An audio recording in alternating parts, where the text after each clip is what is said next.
మా మమత గిఫ్ట్ ఇచ్చింది. వాళ్ళ ప్రొద్దునని పాపం చాలా బిజీగా ఉండే, నేను వెళ్ళొచ్చేసరికల్లా కష్టపడి సర్ప్రైజ్ రాత్రి కేక్ ఇప్పుడు ఇవన్నీ చేసి వీళ్ళు అసలు ఎంత సర్ప్రైజ్లలో ముంచి లేపిండంటే నన్ను ఇవాళ గులాబ్ జామ్ చేసుకొచ్చింది. ఎంత సాఫ్ట్గా ఉన్నాయి చూడండి. Thank you so much my dear Mamata darling. అమ్మాయి అయిపోయి బతికిపోయాను, అబ్బాయి అయితే నీ వెంటబడి మరి నిన్నే పెళ్లి చేసుకున్నట్టు.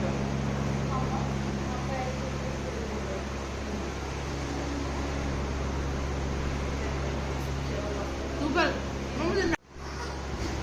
మన వాళ్ళ ప్రేమగా హార్ట్ చేస్తే వచ్చింది. తేజు కష్టపడి తయారు చేసిందంట హార్ట్, చూడండి. సో మీ హార్ట్ ఇప్పుడు నేను తింటున్నా. అరే